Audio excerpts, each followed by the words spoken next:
And finally, I'd like to welcome and introduce our keynote speaker for tonight. I'm going to read her bio because she's a very good friend of mine, so if I speak off the cuff, I might say something that'll get me in trouble, because I know where the bodies are buried. So Toyin Odulate, please give her a round of applause. She's the founder and CEO of Oli Cosmetics. She's an experienced consumer and packaged goods professional, and she conceived and launched Oli Cosmetics in Nigeria in 2015. And I'm a proud testimonial.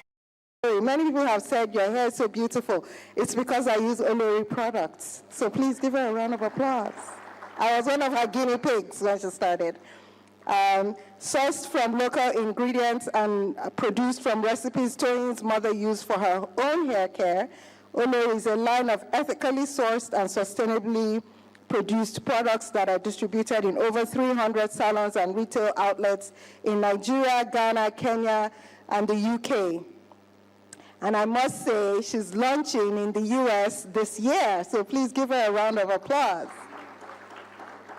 Over the last 2 years, Toyin has worked with a global team of manufacturers and brand and design experts to build a range of products that's ready for the world. Olori launches in North America in December 2023, that's this month, with an Amazon web store and DTC sales routes and shelving in retail stores to follow. In Olori Cosmetics, Toyin is building a beauty conglomerate with beloved brands across adults and kiddie hair care, color cosmetics, body care, and skin care. Toyin has 18 years of C-suite and leadership experience at consumer goods and FMCG, that's fast-moving consumer goods companies for our young ones who may not know what FMCG is. She's held senior roles at L'Oreal, MTN, Nigeria, and Accenture. And she's worked most recently as Regional Director, Anglophone West Africa at Danone. Those are the people that make those yogurts, where she led the formal introduction of 2 leading global Danone infant nutrition brands, Aptamil and Cow and Gate, into the Nigerian market, and drove year-on-year commercial volume growth of 30%. Please give her a round of applause.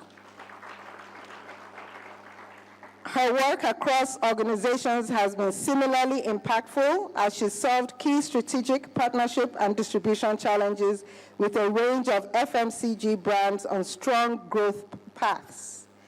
Toyin is an independent non-executive director of International Breweries PLC, also known as AbInBev, a non-executive director at AfriInvest West Africa, a board observer at Daystar Power Group, and a board advisor at Better Store Africa.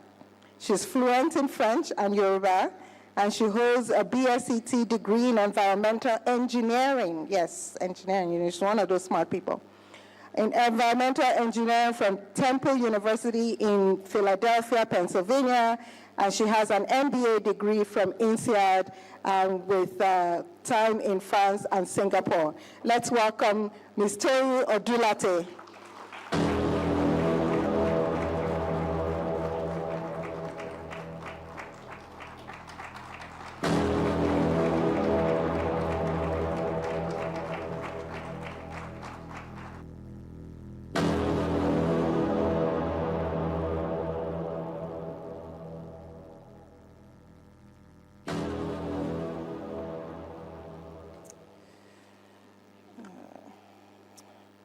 Bonsoir à tous. Je suis honorée d'être ici. I'm going to switch back to English now. Your Excellencies, board members of Junior Achievement, Africa and Global, the champion teams in the House, and all guests, all our special guests, good evening, and thank you for having me here tonight. I'm truly honored to be here and to be giving this keynote. I've been a friend of Junior Achievement since 2002, where I served for 2 years as a volunteer teaching in their school programs in Lagos, Nigeria. And I've been a friend of the House ever since. I would first like to share with you a portion of my journey to provide some context as to why I'm standing here before you. You're exactly where I would have loved to be at age 15. So I'm speaking to our champion groups directly now. Had I had this type of structured opportunities that you have all been afforded, I hope you don't take for granted the level of privilege that you have being here today at this stage of the competition. Okay, so a little bit about my background, other than what Simi has shared. I'm from a family of both career pioneers and entrepreneurial innovators. It was only until I was doing some self-assessment in recent years that I finally clearly understood the impact that this had directly and indirectly on how I came about to be who I am today and how I got here, at least psychologically. I wanted to understand how I came about some of my dreams and hairy ambitions and where they came from. A lot of it was DNA, I decided. So let me park that for a moment and I'll come back to it in a bit. I studied civil and environmental engineering at university. I came about this choice because I wanted to prove a point to my secondary school teacher who dropped me from physics class in Form 5, so that's the 5th form, because I failed a physics test. So he dropped me from physics class and he dropped me from the science category. And back then, as you're proceeding to your 6th form, you chose to either be an art student or to be a science student.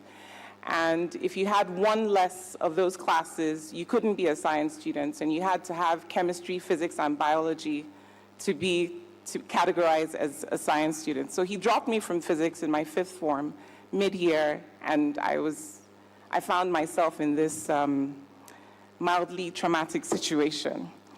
And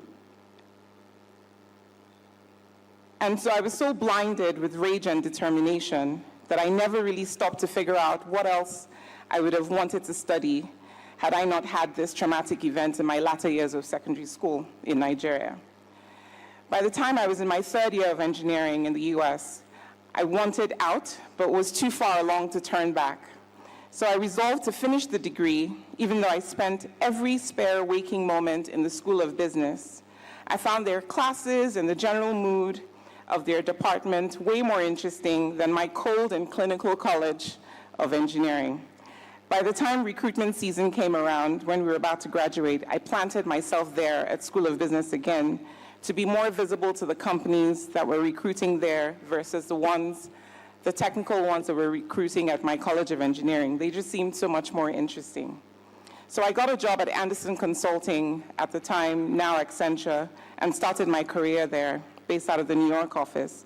I went on to have a pretty focused career for major multinationals and global firms in multiple countries, such as MTN Nigeria, between Nigeria and South Africa, L'Oreal, between Ghana and France, and Danone West Africa, where I worked between Western African countries and East Africa.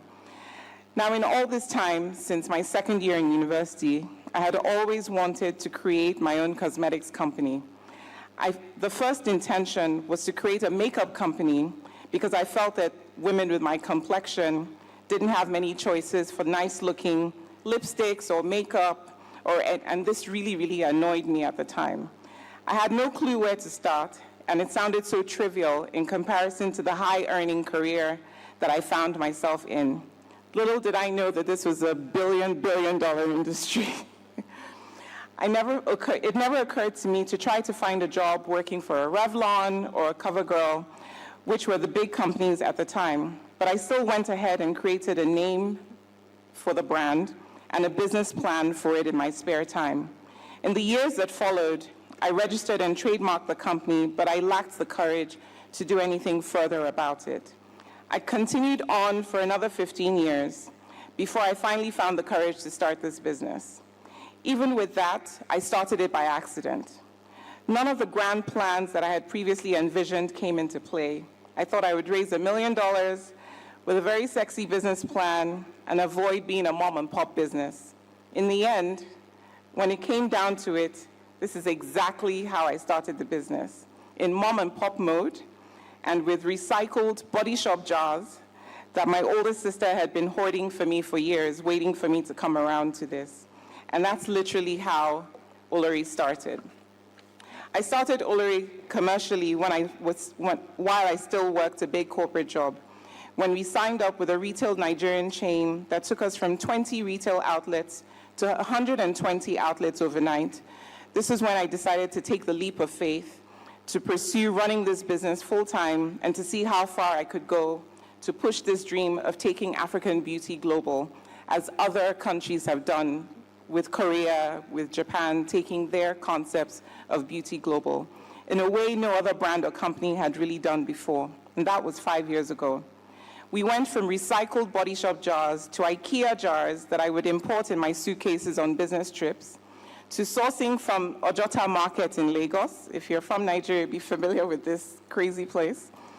And any industrial market where we could source plastic jars locally in the thousands in higher quantities to meet our demand, to having our own molds created, to being listed in over 350 points of sale, signing on mass market distributors, and then eventually having distribution in 3 additional African markets, Ghana, Kenya, a little bit in Egypt, and in the UK. Fast forward to today. As I speak to you, we have expanded our business into the US market, now manufacturing in the US for the local US market, where I have been in product development for the past 2 years, and our African brand, Olori, for the US launches this month of December, and we will be launching via our new direct-to-consumer website, our storefront on Amazon, and some retail outlets that we'll be announcing shortly, all mostly on faith. Thank you. All mostly on faith and fumes, as funding has been a challenge, but I have been relentless. Now, a quick return to the DNA matter in my family that I had mentioned earlier. I always wondered where I got this entrepreneurial spirit from. When I was 8 years old, I would sell pencils, colored pens, and pencil cases, and fancy erasers to my classmates. Then I got my teacher to help me tell their parents, who would in turn pay me. Then when I was in boarding school, I braided hair for my classmates for extra money. And at age 13, I sold CDs with my childhood friend at the time to all our supposed rich uncles and aunties, and we would split the profit. My grandfather, whom I never met, was a founder of a popular Nigerian drug called Alabukun. He was a self-taught chemist, and he traveled all over Nigeria in the 30s and 40s to sell his product, the very traditional way, and became notorious for it. Today, that brand and company is 105 years old. His proceeds from that business educated my father and all his siblings, who went on to become very well-known doctors, lawyers, chemists, and were very accomplished in their careers. My 2 grandmothers, maternal and paternal, were big regional fabric traders of their time in the 60s and 70s, and one grandmother into the 80s. And they built their houses independently from the proceeds of their illustrious businesses at a time in our history when it wasn't common for women to build houses or to be wealthy in their own right. When I think about my life path so far, it now totally makes sense to me. And if they could build businesses that outlive them, so can I. I then realized that I wasn't that odd after all. Now to you young ladies and gentlemen, if at the age of 15, I had been given the opportunity and the encouragement to build a successful business, then pitch it at an international stage such as this, I would definitely have had the confidence to pursue my dreams and ambitions much sooner, maybe 25 years sooner. And I'm sure I would have blown up and been able to fund maybe half of you by now, and perhaps been on my 2nd or 3rd venture. I would also like to congratulate each and every one of you for being brave and confident enough to sign up to Junior Achievement's company program in your schools and in your communities, because you know you deserve to be here. And for winning local and national competitions and basically defying gravity, because that's what you've done to get to this point. You're all winners already. It's like being nominated for the Grammys or the Oscars. It really doesn't matter if you win or not. You will always be on record as being nominated. This is the same way I want you to think about this competition. You made it all the way here to Kigali to this beautiful country, remember and relish this moment. Take 1,000,000 pictures and use this time to remind you every time you get discouraged down the line, because as an ambitious entrepreneur, those times will come.